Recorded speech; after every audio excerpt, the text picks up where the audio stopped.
Hello. Thank you, stage participants, for joining our session on cultivating a culture of success with your intervention program. We're going to share how one district has cultivated a culture of virtual learning success, specifically with their Tier 3 students, and the great benefits that have come.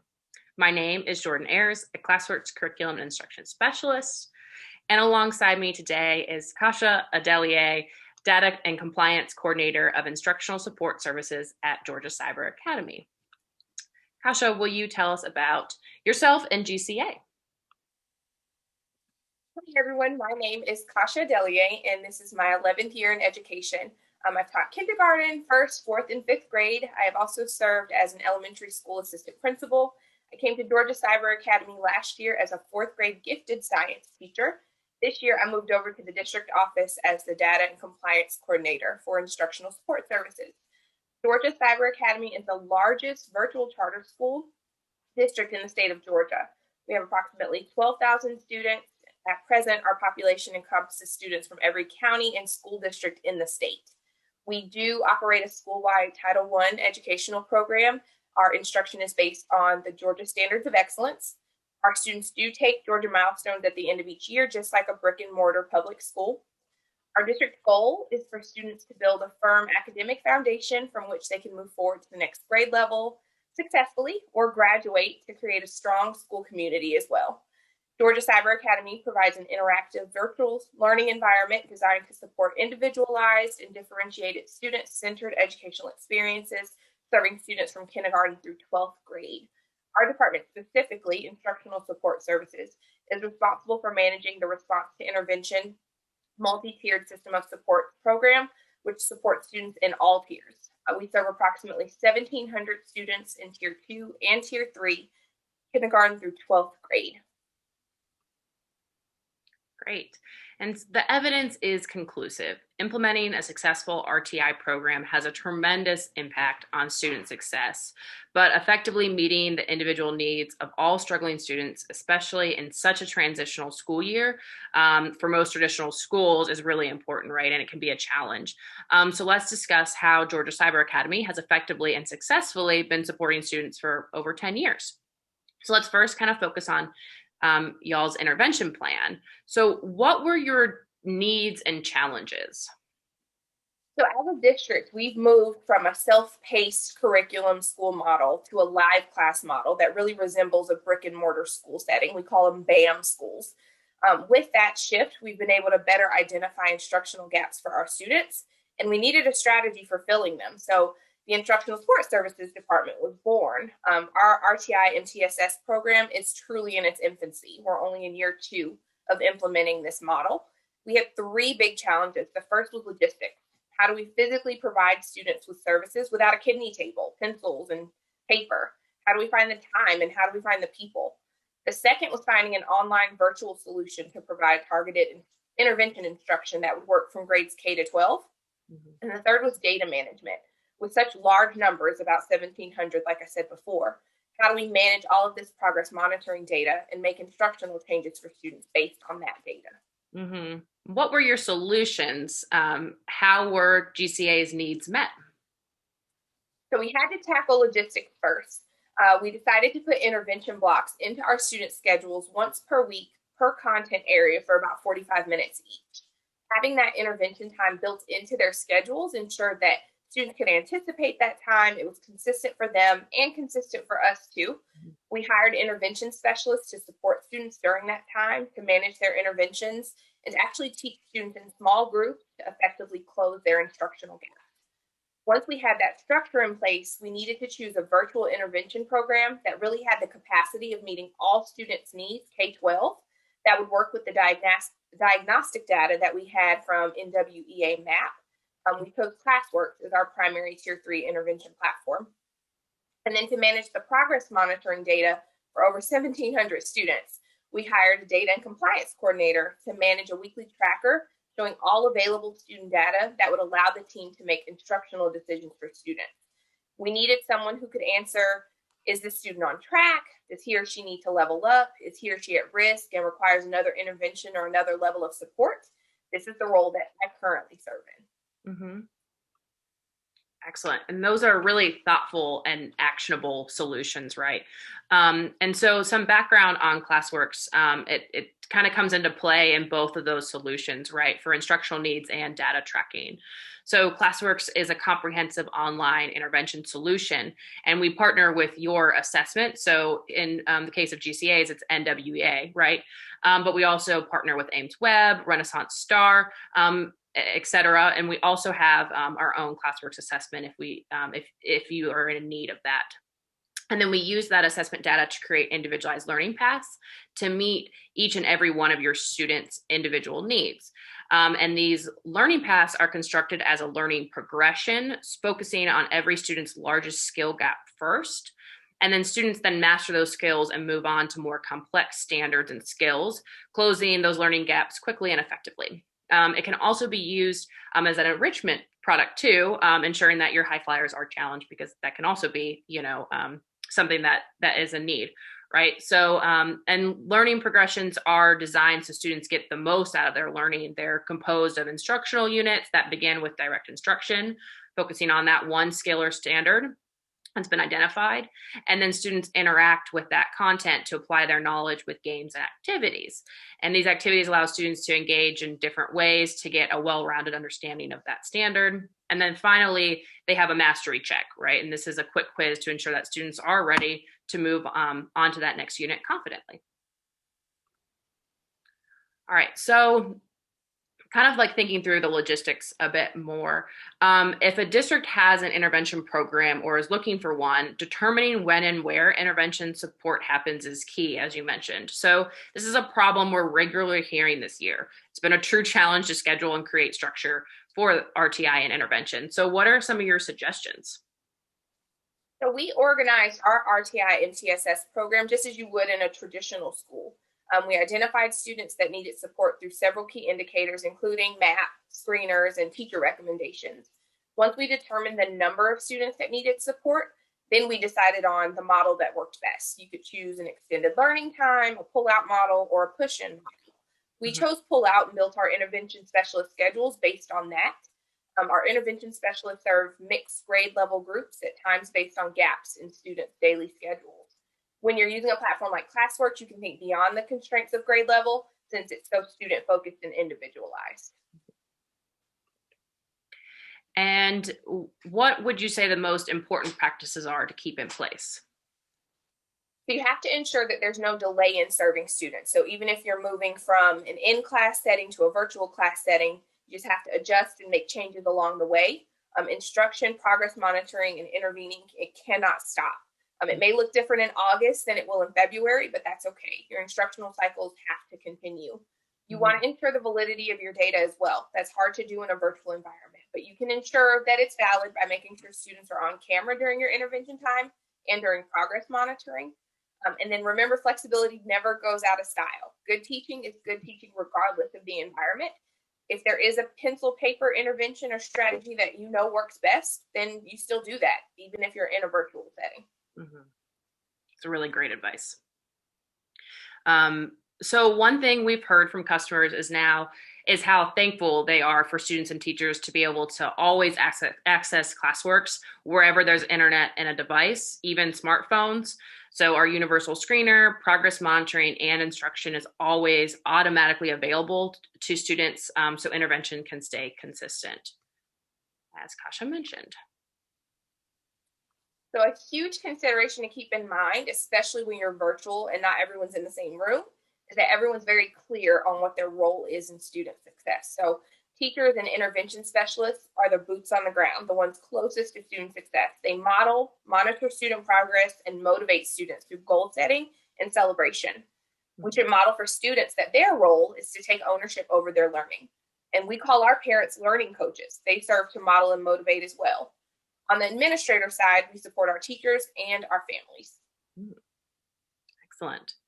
Speaking of parent engagement, so this is another problem that we regularly hear is student engagement, right? And those kind of go hand in hand. So you've shared some really great concrete examples that provide a variety of solutions to this problem. So first is weekly parent communication. Can you speak a bit more about this?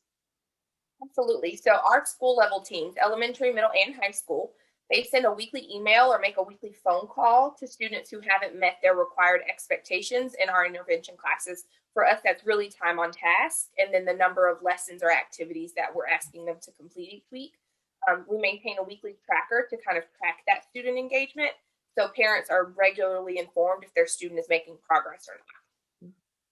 Great. Yeah, and that's something that y'all really believe is vital. Absolutely. The lesson we've learned is that student engagement cannot happen without parent engagement. We work really hard as a team to engage our parents. We have AIM parent nights to review expectations and field parent questions. We're also currently working with our family success liaisons, which is something that's really unique to our school. When students enroll at GCA, they're given a family success liaison that works with all of their siblings, them, their parents, and they follow with that person throughout their time here at GCA. We're working with our FSLs for them to understand what AIM is, what our expectations are, so they can field those parent questions as well. So excellent. Love that. So another way we keep parents engaged is through the student support team process. We meet with parents every 5 to 6 weeks or at the end of every instructional cycle.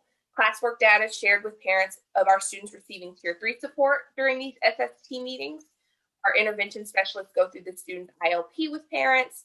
They encourage more time in classworks if needed, and they set goals for the next intervention cycle. And of course, we as a school, we love to celebrate student successes, so that happens in those meetings as well. So great.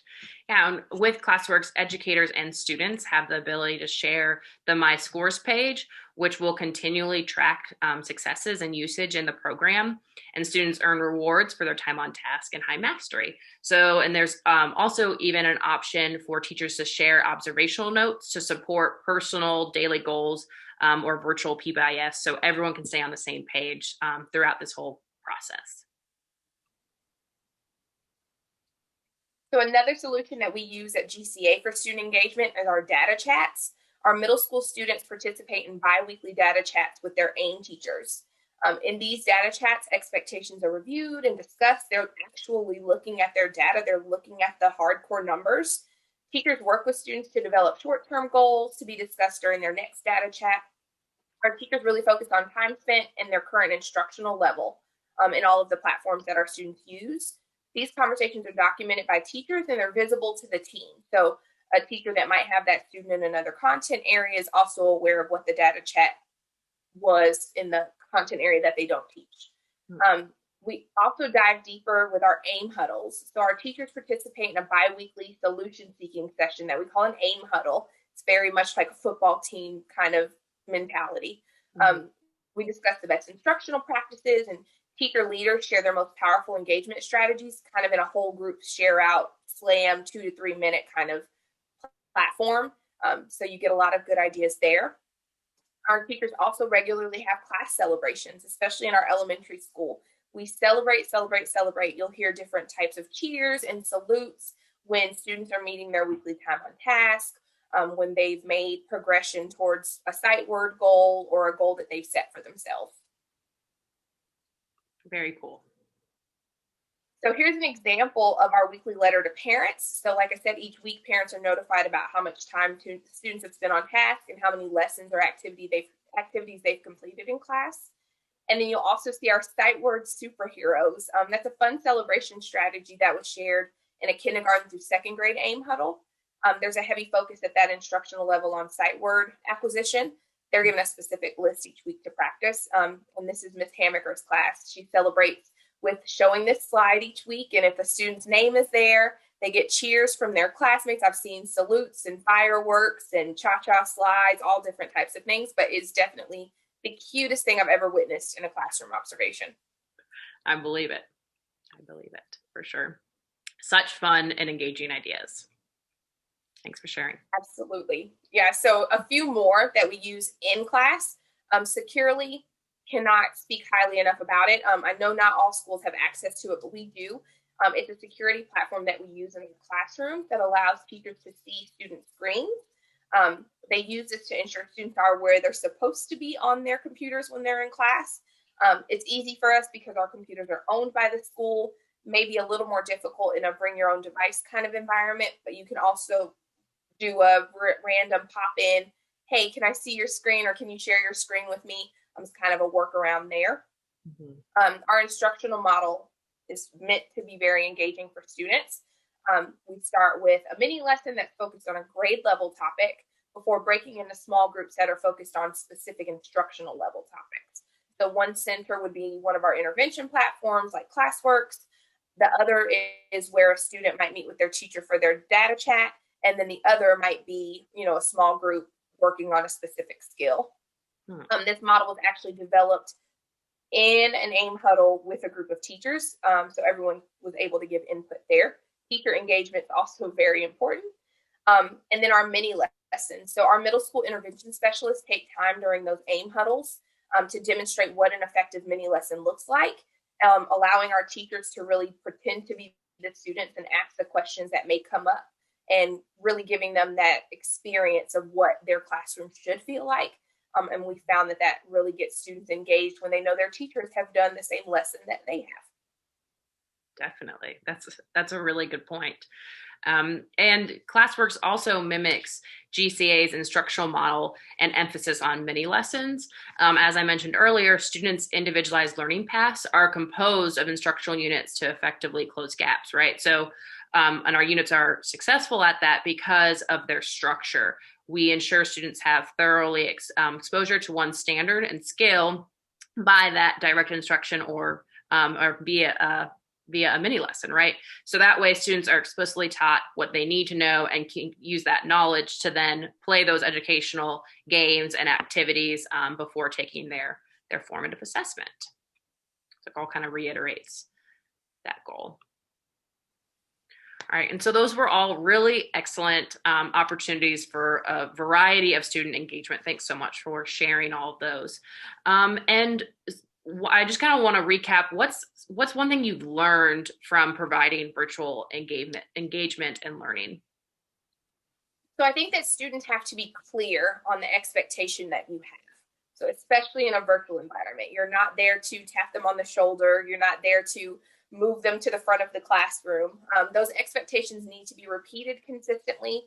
Students should participate things like conferences and data chats to review how they're meeting those expectations, and including students in creating those expectations to build in that buy-in.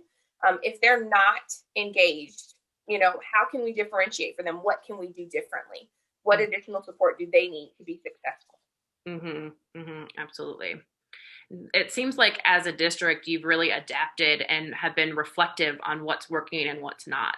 So how are your mid-year data and outcomes going so far for the 2020-2021 school year? For sure. So our department goal is for 80% of our students to reach their fall to spring MAP RIT goals. We're currently at about 50% of our students that are on track. We've got a targeted plan in place to reach our 80% goal by April. Each of our AIM teachers has chosen 5, we've called them root students, that are almost there, but something is getting in the way. And we're tracking those students specifically so that they will meet their RIT goal by the spring.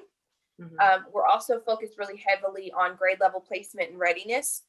We have increased the number of students working on grade level and 1 grade level below, while decreasing the number of students that are 2+ grade levels below. Again, student engagement is key to all of the work that we do. We look at students who are meeting that 45-minute marker weekly, and the percentage of students that meet that weekly goal has increased steadily each week since August. We do rely on Classworks monthly district reporting to be able to keep up with those 3 goals. And here's an example of a kind of a snapshot to be able to keep track of the monthly data progress at GCA, which I think is so adorably done and effective. All right, and I want to point out too just a few other data reporting that Classworks offers. So, of course, we know how important it is for teachers to be able to easily keep a pulse on student success throughout the whole intervention process. So, here you can see on the left side is an example of our live data dashboard that updates in real time. So as students are working on Classworks, teachers can offer instructional support as soon as a student needs it. I'm a visual learner, and that color coding really helps me identify exactly which skills I need to address quickly, right, and immediately. And then, of course, the other end of data is looking at next instructional steps. So we also have easy to read reports for all parties involved, talking through students and parents with these reports. And it helps inform what to do next. So, for instance, does a student need more instructional support or reteaching? Or do I need to, I can use this data to group students for dynamic small group instruction, and then also being able to keep a pulse to ensure if students need sped referrals that we're keeping those data points as well. All right. And something that I just also wanted to share is about what's new and what's coming. Speaking of setting student expectation and goal setting and really keeping students a part of this progress, that's a big component of social emotional learning. And ClassWorks is kind of making a pivot to really support SEL in this year and years to come. So we have a goal tracking sheet that's coming. This is going to be released this winter or spring.